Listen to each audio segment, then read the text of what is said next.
इस वक्त हमारे साथ आम आदमी पार्टी के जिला महासचिव और फाउंडर मेंबर भीम यादव जी हैं। तो हम इनसे बात करेंगे। हालांकि आजकल बहुत ट्रेंड में है एक्टर कंगना रनौत की जो स्टेटमेंट आया, उसके बाद से पूरे देश में चर्चा का विषय या फिर आरोप प्रत्यारोप का सिलसिला जारी है। तो हमारे साथ आम आदमी पार्टी के नेता है भीम यादव से जानेंगे कि आखिर इस तरीके की जो बयानबाजी और आजकल माहौल बहुत गर्म है, उस पर इनका क्या प्रतिक्रिया है।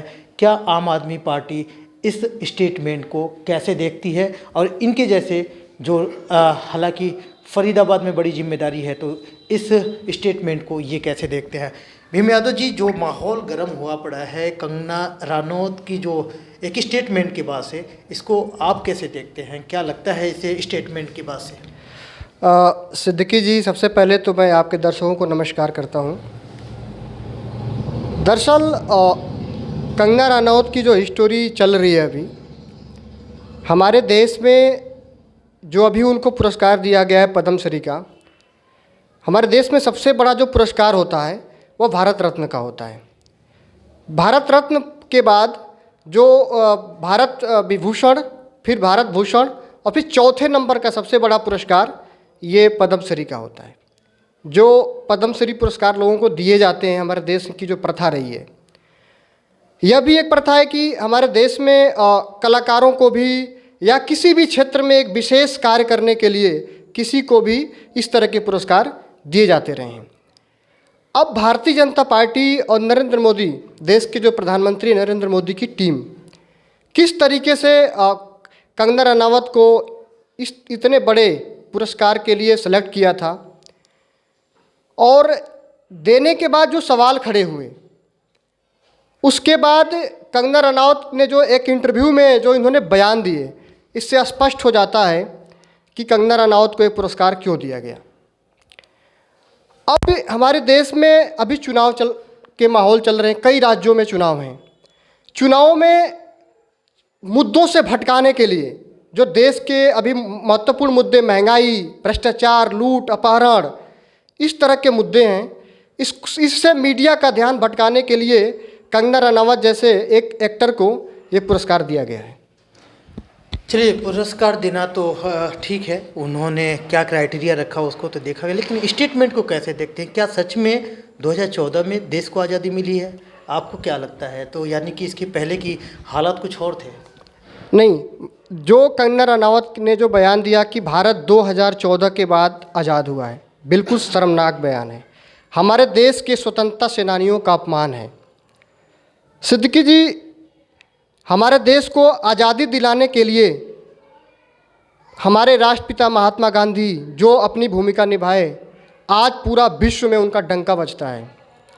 भगत सिंह, एक नौजवान साथी जो 20-21 साल की उम्र में फांसी पे चढ़ गया, अशफाक उल्लाह खां, रानी लक्ष्मीबाई, ये सभी योद्धाओं का अपमान है जो कंगना रनौत ने किया है।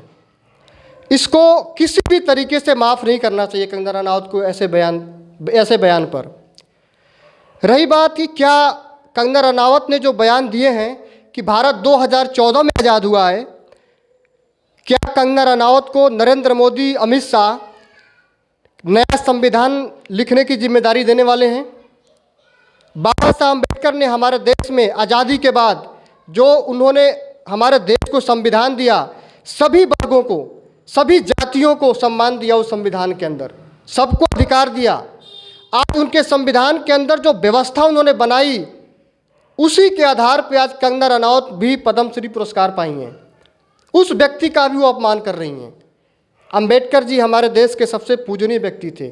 वह वाकई में डॉक्टर थे। वह जानते थे हमारे देश में इस तरह की व्यवस्था अगर वो संविधान में नहीं देते तो आज लोगों को क्या क्या तकलीफें झेलनी पड़ती, ये आप और हम समझ सकते हैं।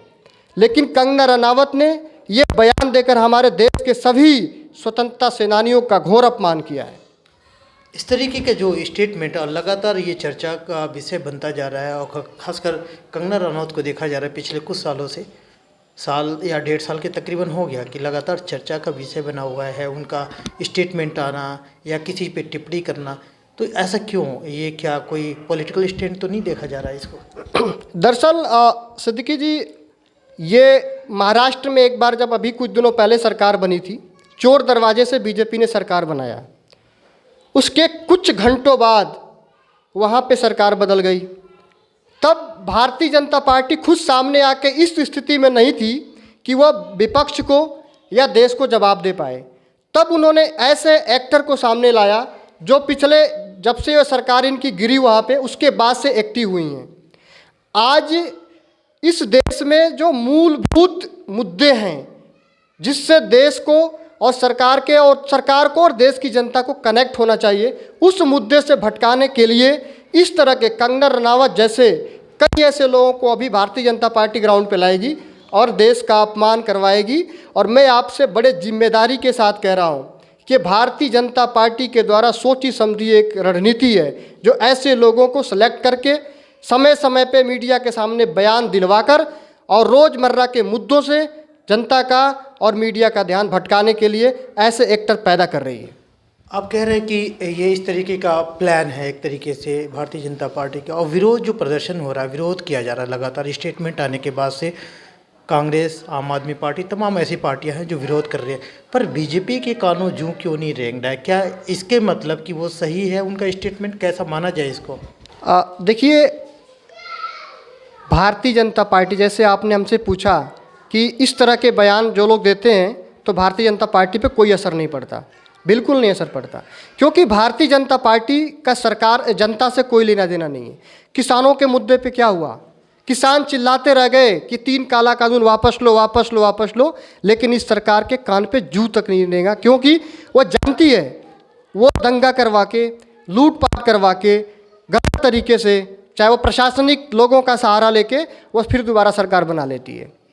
वो जानती है कि जनता से हमें कोई लेना देना नहीं है। भारतीय जनता पार्टी के सारे नेता अगर इस तरह के कोई भी अपमानजनक, देश के साथ अपमान होता है, इस तरह के बयान जब भी आते हैं तो भारतीय जनता पार्टी के सभी नेता उनको बचाने में लग जाते हैं।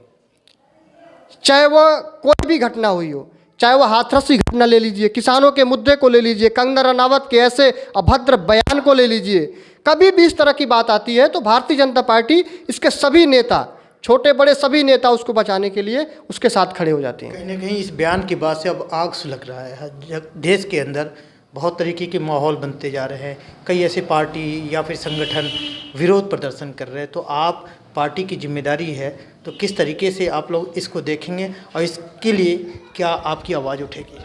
अभी कुछ दिनों पहले जैसा कि आपने देखा होगा कि कंगना रनावत के एक और बयान आए थे कि मुंबई जो है एक मिनी पाकिस्तान है। क्या इस तरह का बयान देते हुए कंगना रनावत को शर्म नहीं आई? वह उसी मुंबई में रहती हैं, वहीं से वह स्टार बनी है। उससे पहले अभी जो आपकी मौजूदा सरकार, उससे पहले भारतीय जनता पार्टी की सरकार थी।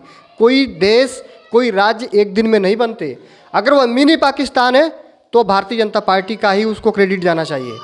लेकिन अगर कोई भी एक्टर जो हमारे देश में सब कुछ मुकाम हासिल करता है और अपने ही देश के किसी राज्य को मिनी पाकिस्तान कहता है, ऐसे लोगों के खिलाफ सख्त से सख्त कार्रवाई होनी चाहिए। जिस तरीके से अभी हमारे देश में कोरोना जैसी महामारी आई थी, हमारे देश का ही एक एक्टर सोनू सूद है, जिन्होंने हमारे देश में गरीब जनता के साथ, उस समय जो लोग प्रवासी मजदूर फंसे हुए थे उनको अपने घर तक पहुंचाना, उनको रोटी की व्यवस्था करवाना, आने जाने की व्यवस्था करवाना, जिस तरीके से उसने एक विशेष क्षेत्र में काम किया है, इस आधार पे मैं ये जिम्मेदारी के साथ मैं भी कह रहा हूँ और पूरा देश कह रहा है कि अगर पद्म श्री ही देना था तो सोनू सूद जैसे एक्टर को पद्म श्री देना चाहिए था, जिससे कि उनसे सीख लेके और बहुत सारे एक्टर इस क्षेत्र में लोगों की मदद करें।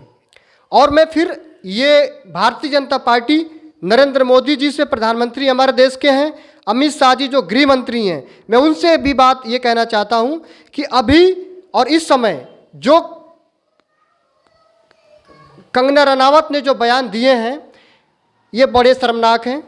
इनसे पद्म श्री वापस लेकर इनके ऊपर देशद्रोह का केस ठोककर इनको गिरफ्तार करना चाहिए और कंगना रनावत को पूरे देश से माफ़ी मांगना चाहिए। देश दुनिया की हर लेटेस्ट खबर देखने के लिए सब्सक्राइब करें हमारे चैनल PNN को और साथ ही बेल आइकन दबाना ना भूलें।